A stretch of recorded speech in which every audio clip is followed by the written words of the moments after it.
Our press statement is entitled Condemnation of State-Sponsored Violence and Deception. Ladies and gentlemen, we awaken today to the tragic and infuriating aftermath of the June 25th, 2025 peaceful demonstration organized to commemorate the lives lost during the 2024 anti-finance bill protest. We should have been, we believe as DCP, that this protest should have been a solemn and constitutional exercise in democratic expression, was instead met with unconscionable brutality by the very forces sworn to protect us. We unequivocally condemn the excessive and lethal forces deployed by the police, which has resulted in a devastating toll: 14 confirmed deaths and over 400 injured, and an unknown number of citizens whose whereabouts remain terrifyingly unaccounted for.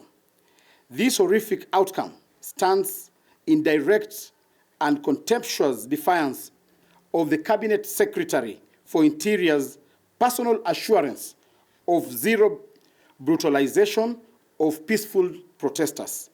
Such a blatant betrayal of public trust is an unforgivable act. It is with utter contempt that we observe the Cabinet Secretary for Interior now making hypocritical rounds within the business community, ostensibly seeking sympathy. There can be no sympathy for a government that presides over the slaughter and maiming of its own citizens. We demand the immediate and transparent answers to the following critical questions.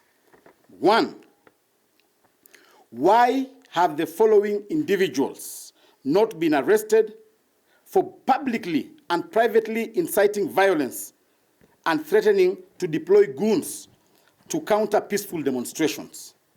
Their statements constitute of a clear and present danger to public order and democratic rights, yet they remain free to propagate their divisive agenda. We want to know why the following individuals have not been arrested up to now. 1, Nairobi Governor, Honorable Johnson Sakaja. 2, Honorable William Kamket, Member of National Assembly of Tiati. 3, Mr. Farouk Kibet, personal aide to President William Ruto. 4, members of the UDA Secretariat who were part of this saga. 2, why did the government deliberately switch off live media coverage of the peaceful demonstrations?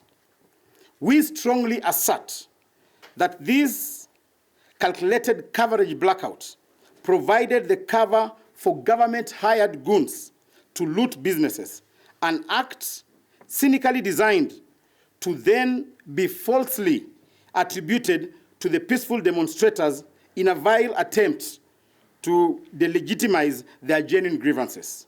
This is a transparent and despicable tactic of deception.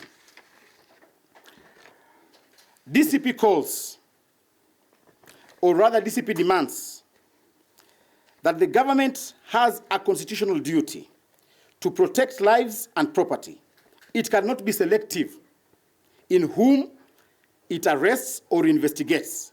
We cannot have a country where peaceful protesters are met with live bullets and mass arrests, while powerful individuals suspected of funding and orchestrating violence walk freely under government protection. DCP calls on the relevant agencies, 1, to immediately arrest Honorable Sakaja, Governor for Nairobi, Mr. Farouk Kibet, Mr. Kamket, and the UDA mafias. They should be arrested and record statements on their alleged involvement. 2, Government should also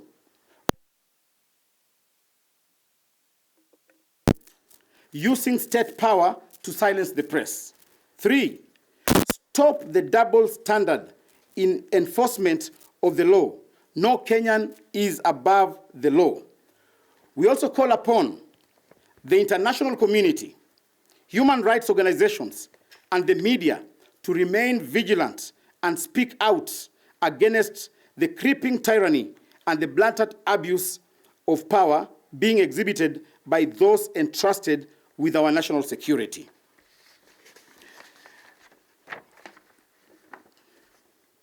Ladies and gentlemen, we ask again, why is the government actively attempting to divert the attention of Kenyans from the deeply disturbing death in police custody of Mr. Albert Ojwang? More critically, why is the perpetrator, the Deputy Inspector General, Mr. Eliud Lagat, still walking free? This aggregation's failure to administer justice is damning indication of the government's commitment to accountability and the rule of law. This government's action, from the wanton brutality against peaceful citizens to its brazen attempts at misinformation and the protection of those who incite violence and commit crimes, demonstrates a profound and irredeemable loss of public trust. This government has lost all legitimacy to the people and as such has no mandate to govern. We stand with the victims and their families and will continue to demand justice, accountability, and a government that truly serves its people, not brutalize them. Thank you.